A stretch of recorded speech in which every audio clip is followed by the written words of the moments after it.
नमस्कार दोस्तों, जैसा कि आज आपका 17 अगस्त आज आपका एसएससी सीएचएसएल का लास्ट दिन है, जो कि सेकेंड शिफ्ट का भी जो एग्ज़ाम है आपका समाप्त हो गया है। ठीक है, तो आज की इस वीडियो में देखेंगे सेकेंड शिफ्ट में आपके जीके जीएस के पोर्शन से क्या क्या प्रश्न पूछे गए थे। साथ में इंपॉर्टेंट एक्स्ट्रा फैक्ट्स को भी देखेंगे कि हमारा ये मकसद ही रहता है कि जो भी वीडियो हम लाएँ उनसे आप लोग कुछ सीखें। ठीक है, तो आगे आने वाले एग्जामों में भी इस तरह के प्रश्न आपके देखे जाते हैं, तो इस तरह से एक्स्ट्रा फैक्ट से भी जुड़े प्रश्न आपके आएंगे ही। ठीक है, जैसा कि आपका सितंबर में एमटीएस का एग्ज़ाम होना है, तो आपका बेझिझक ये जो वीडियो है आपके लिए इम्पोर्टेंट होने वाला है। ठीक है, तो वीडियो को स्टार्ट करते हैं फ्रेंड्स। इससे पहले आपको कुछ कहना था कि जो लोग चैनल को सब्सक्राइब करते हैं कृपया कर अनसब्सक्राइब ना ही करें। अगर अनसब्सक्राइब ही करना है तो चैनल को सब्सक्राइब ही ना करें। ठीक है, क्योंकि कल से देख रहे हैं कि कल से आपका शायद 42,100 आपका था, आज देख रहे हैं तो 42,000 ही वापस हो गया है। ठीक है, तो इस तरह का नहीं क्या कीजिए। अगर सब्सक्राइब ही करना है तो अनसब्सक्राइब मत कीजिए, या अनसब्सक्राइब करना है तो सब्सक्राइब भी मत कीजिए। ठीक है, क्योंकि आपके लिए जब से आपका एसएससी सीएचएसएल का एग्जाम हुआ था आपका, तब से लेकर आज तक, ठीक है, सभी शिफ्टों का आपको एनालिसिस बिना एक शिफ्ट भी गैप किए आपके लिए एनालिसिस और पीडीएफ को प्रोवाइड करवाया गया है। ठीक है, चलिए वीडियो को स्टार्ट करते हैं। तो पहला जो प्रश्न है आपका वो पूछा गया है कि आवर्त सारणी में 106 जो एलिमेंट है आपका तत्व है वो आपका किस तत्व का है, यानी कि किस आपका तत्व का पूछा गया था। तो इसका जो राइट आंसर आपका हो जाएगा वो आपका सिबोर्गियम हो जाएगा। ठीक है, सिरगोबियम एक सिंथेटिक रासायनिक तत्व है जिसका प्रतीक चिन्ह आप लोग को मालूम होगा Hg होता है। परमाणु संख्या आपका 106 होता है, वही पूछा गया था। इसके अलावा अमेरिका जो परमाणु रसायन जो वैज्ञानिक थे ग्लेन टी सीबोर्ग के नाम पर ये आपका तत्व का जो नाम है आपका रखा गया है। ठीक है, इसके अलावा नेक्स्ट क्वेश्चन आपसे पूछा गया था, वो पूछा गया था कपिल देव को पद्मश्री जो अवार्ड है आपका किस दिन दिया गया था। ठीक है, तो पद्मश्री अवार्ड किस दिन है, किस वर्ष दिया गया था। ठीक है, तो इसका जो आपका राइट आंसर आपका हो जाएगा वो दोस्तों आपका 1982 हो जाएगा। अगर आपसे पद्मश्री पूछा गया था तो 1982 हो जाता। अगर आपसे पद्म भूषण पूछा जाता तो 1991 हो जाता है। ठीक है, इसके अलावा इनको Wisden cricket of the year से भी नामित किया गया था 1983 में। इसके अलावा Wisden Indian cricket of the century से भी नामित किया गया था 2002 में। इसके अलावा 1983 में जो आपका क्रिकेट का विश्व कप हुआ था जिसने भारत ने पहली बार वेस्ट इंडीज़ को हराकर जीता था, उस टीम के आपके कपिल देव जी वो आपके कप्तान थे। ठीक है, इसके अलावा एक आपका मेलबर्न फिल्म फेस्टिवल हुआ था आपका 2022 में, मेलबर्न फिल्म फेस्टिवल, ये भी प्रश्न आपसे पूछा गया है। वो आपका उसमें जो मुख्य अतिथि थे आपके कपिल देव को ही आमंत्रित किया गया था। ठीक है, ये भी प्रश्न आपसे पूछा जा चुका है। ठीक है, इसको भी आप लोग याद कीजिएगा। वीडियो में आगे फ्रेंड्स से पहले आपको बता दें कि एसएससी सीएचएसएल का एग्जाम है आज आपका समाप्त हो रहा है। ठीक है, तो एसएससी 2023 में जितने भी आपके एग्जाम कंडक्ट हुए हैं, चाहे आपका एसएससी सीरियल का हो आपका 39 शिफ्टों में, इसके अलावा एसएससी एमटीएस का हो 57 शिफ्टों में, या एसएससी सीएचएसएल 2022 वाला 36 शिफ्टों में, या 23 का एग्जाम आज आपका कंडक्ट हो चुका है। सभी शिफ्टों का, सभी एग्जामों का अगर आप पीडीएफ लेना चाहते हैं तो मात्र 59 रुपये में आप इसे प्राप्त कर सकते हैं। सभी प्रश्नों के साथ आपको इंपॉर्टेंट एक्स्ट्रा फैक्ट्स मिलेगा। इसके अलावा ये जो पीडीएफ है आपके आगामी एग्जाम के लिए इंपॉर्टेंट रहने वाला है। इसमें आपके जीके जीएस करंट अफेयर्स के प्रश्न शामिल होंगे। जो भी लोग लेना चाहते हैं 2 व्हाट्सएप नंबर दिया गया है, दोनों में से किसी एक पर आप संपर्क करके इस पीडीएफ के बारे में और जानकारी ले सकते हैं और पीडीएफ को भी प्राप्त कर सकते हैं। ठीक है, चलिए बढ़ते हैं हम लोग वीडियो में आगे।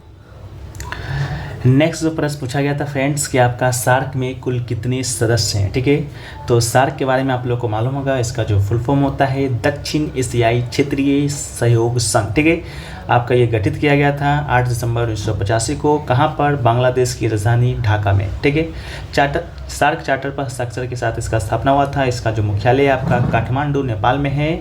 इसके अलावा इसमें अभी वर्तमान में 7 देश हैं। ठीक है, वर्तमान में आपका 7 देश हैं या 8 देश हैं। ठीक है, शायद आपका 8 देश हैं। अभी नया जो देश आपका 2017 में अफगानिस्तान है जो कि बना था। ठीक है, तो टोटल दोस्तों आपका कितना देश हो जाएंगे? तो टोटल आपका 8 देश आपके सार्क में हो जाएंगे। ठीक है, वो कौन कौन से देश है उसको एक बार हम लोग देख लें।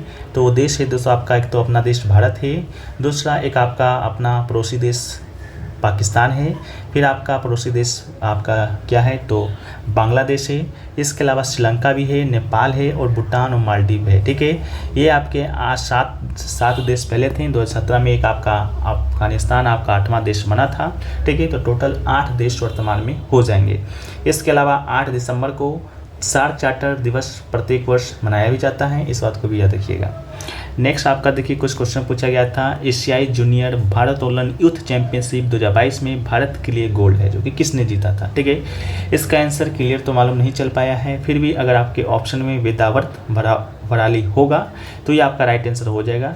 एशियाई जूनियर भारोत्तोलन आपका यूथ चैंपियनशिप 2022 हुआ था, भारत की तरफ से सेकेंड गोल्ड इसने लाया था, ठीक है, सेकेंड गोल्ड लाया था। अगर आपके ऑप्शन में होगा तो इसका राइट आंसर हो जाएगा, बाकी आप लोग कमेंट सेक्शन में बता दीजिएगा, ठीक है।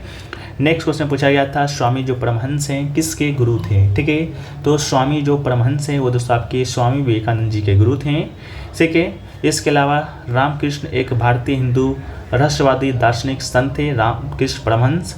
इसके अलावा रामकृष्ण मिशन के नाम पर भारतीय संत रामकृष्ण परमहंस के नाम पर रखा गया है। रामकृष्ण जो मिशन की स्थापना स्वामी विवेकानंद ने किया था 1 मई 1897 को, ठीक है, इन्हीं के नाम पर रखा गया था। नेक्स्ट क्वेश्चन आपका देखिए पूछा गया था कि हल्दिया से जो आपका जो नेशनल वाटरवेज है यानी कि जल मार्ग है, हल्दिया से इलाहाबाद यानी कि वर्तमान में कहें तो प्रयागराज, ठीक है, वो आपका कौन सा वाटरवेज था, ठीक है, जल मार्ग था। तो इसका राइट आंसर आपका राष्ट्रीय जल मार्ग 1 हो जाएगा, ठीक है। आपके वर्तमान में 111 आपके राष्ट्रीय जल मार्ग है, उनमें से कुछ जल मार्ग को हम लोग अभी डिस्कस करते हैं। तो पहला जो जल मार्ग है आपका राष्ट्रीय जल मार्ग 1 है, जो कि दोस्तों कहाँ से कहाँ तक जाता है, तो ये दोस्तों आपका गंगा और हुगली नदी पर स्थित है। गंगा और कहाँ पर स्थित है, हुगली नदी पर स्थित है। और ये दोस्तों आपका हल्दिया से कहाँ जाता है, हल्दिया से प्रयागराज जाता है, यानी कि पहले नाम आपका क्या था, इलाहाबाद था, अब आपका हो गया है प्रयागराज। टोटल आपकी बात करेंगे तो 1620 किलोमीटर तक इसका क्षेत्रफल है। ये आपका यूपी, झारखंड, बिहार, बंगाल में आपका नेशनल वाटरवेज 1 है, जो कि फैला हुआ है, ठीक है। इसके अलावा हम लोग फ्रेंड देखें राष्ट्रीय जलमार्ग 2 के बारे में। तो राष्ट्रीय जलमार्ग जो 2 है वो दोस्तों आपका सदिया से धुबरी तक जाता है। कहाँ से कहाँ तक जाता है, तो सदिया से धुबरी तक। ये दोस्तों आपका किस नदी पर है, तो ब्रह्मपुत्र नदी पर है, ठीक है। किस नदी पर है, तो ब्रह्मपुत्र नदी पे है। टोटल आपका 891 किलोमीटर तक ये जाता है।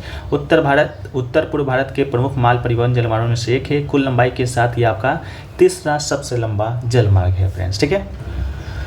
इसके अलावा नेक्स्ट आपका है आपका राष्ट्रीय जलमार्ग 3, ठीक है। राष्ट्रीय जलमार्ग 3 की बात करेंगे तो ये दोस्तों आपका केरल राज्य में स्थित है और कोल्लम से कोट्टापुरम तक ये चलता है।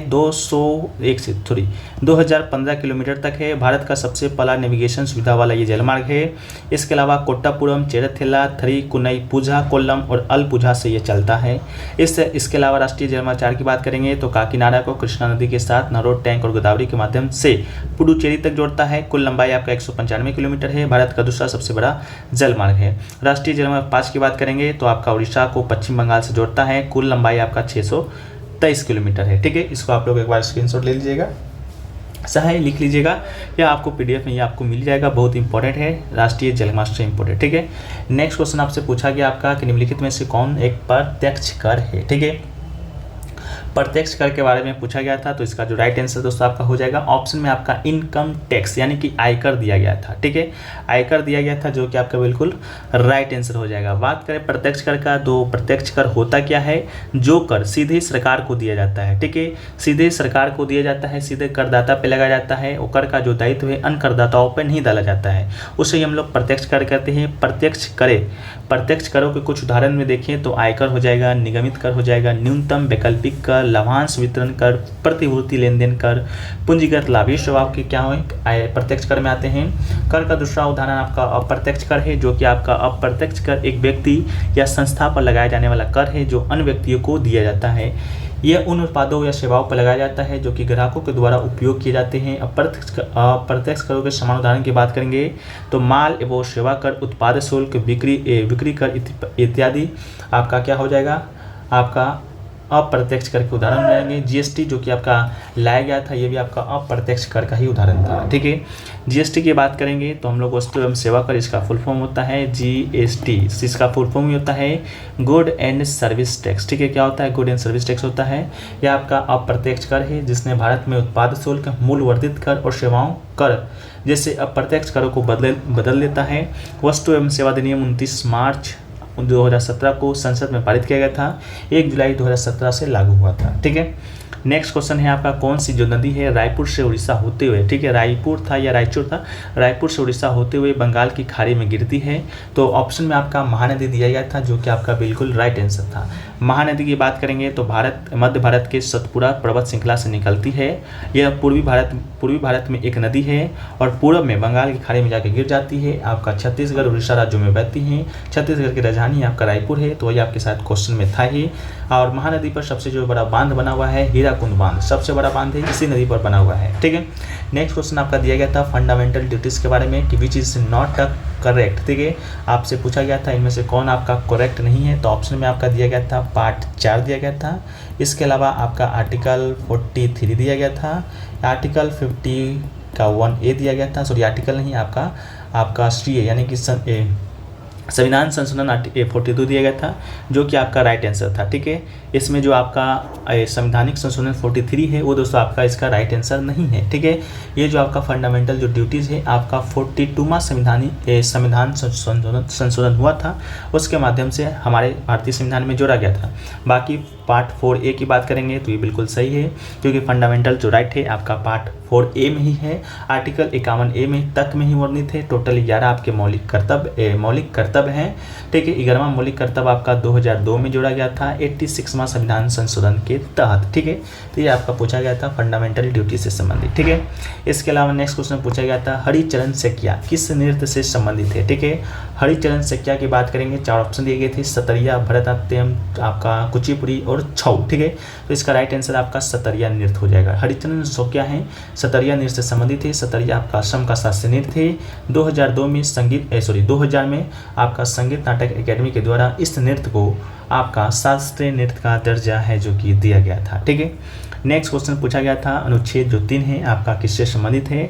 तो भारतीय संविधान का जो अनुच्छेद 3 है वो कहता है राज्यों के गठन, मौजूदा राज्यों के क्षेत्रों या सीमाओं या नामों में परिवर्तन से संबंधित है। इस संबंध में संसद कानून द्वारा है, ठीक है, बनाता है। ठीक है, किसी राज्य से क्षेत्र को अलग करके या 2 राज्यों से अधिक राज्यों को एकजुट करके या किसी राज्य के हिस्से को किसी क्षेत्र को एकजुट करके एक नया राज्य बनाना है। ठीक है, तो राज्यों के गठन से संबंधित आपका अनुच्छेद पूछा गया था, अनुच्छेद 3 इसका राइट आंसर हो जाएगा। इसमें कहता क्या क्या है, इसमें क्या क्या प्रावधान है, तो किसी राज्य का क्षेत्रफल बढ़ाया जा सकता है।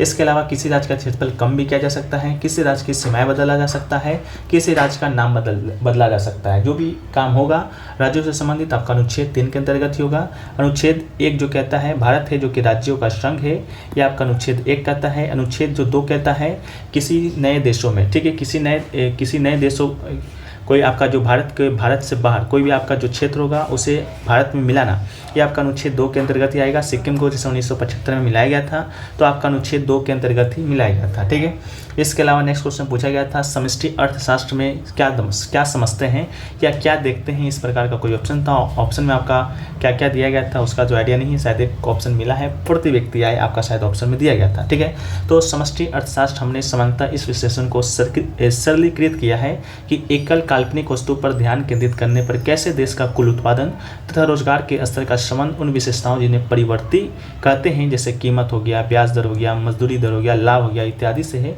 इससे क्या होता है, इस प्रकार का कोई क्वेश्चन पूछा गया था, आप लोग बता दीजिएगा। एक आपका कथक डांस से पूछा गया था कि कथक जो डांस है किस राजघराना से संबंधित है या क्या है, इस प्रकार का अगर पूछा गया था, अगर पूछा गया होगा तो इसका राइट आंसर आपका अवध हो जाएगा। ठीक है, ऑप्शन में अवध दिया भी गया था। ठीक है, कथक से बात करेंगे तो इनमें मुख्यतः 4 घराना आता है। आपका एक लखनऊ घराना जो कि अवध के नवाब वाजिद अली शाह के दरबार में इसका जन्म हुआ था। जयपुर घराना राजस्थान के कछवाहा राजा के दरबार में इसका जन्म हुआ था। बनारस घराना जानकी प्रसाद ने इस घराने का प्रतिष्ठा किया था। रायगढ़ घराना छत्तीसगढ़ के महाराजा चक्रधर सिंह ने इस घराने को प्रतिष्ठित किया था। ठीक है, तो आपका कथक से संबंधित कोई प्रश्न आया था जिसका राइट आंसर आपका क्या हो जाएगा, अवध इसका राइट आंसर हो जाएगा। ठीक है, एक प्रश्न और पूछा गया था फ्रेंड्स आपका मल्हार। ठीक है, मल्हार है जो कि अकबर के शासनकाल में अकबर के दरबार में कौन गाता था, ठीक है, इससे संबंधित प्रश्न पूछा गया था। ऑप्शन में आपका क्या क्या दिया गया था, तानसेन दिया गया था, इसके अलावा टोडरमल दिया गया था, बलवन दिया गया होगा। तो इसका जो आपका राइट आंसर हो जाना है वो दोस्तों आपका क्या हो जाएगा, तो आप लोग कमेंट सेक्शन में बताइए। अगर आप लोग नहीं बता सकते हैं तो बता दें, इसका जो राइट आंसर होगा वो दोस्तों आपका तानसेन हो जाएगा, ठीक है। मल्हार है जो कि दोस्तों आपका मुगल सम्राट अकबर ने एक बार अपने दरबारी जो आपके संगीतकार थे मियाँ तानसेन के द्वारा गवाया था, ठीक है। तो मल्हार आपका तानसेन के द्वारा अकबर के शासनकाल में गाया जाता था। यह आपका हिंदुस्तानी संगीत से संबंधित आपका ये क्या है, आपका संबंधित मल्हार है, ठीक है।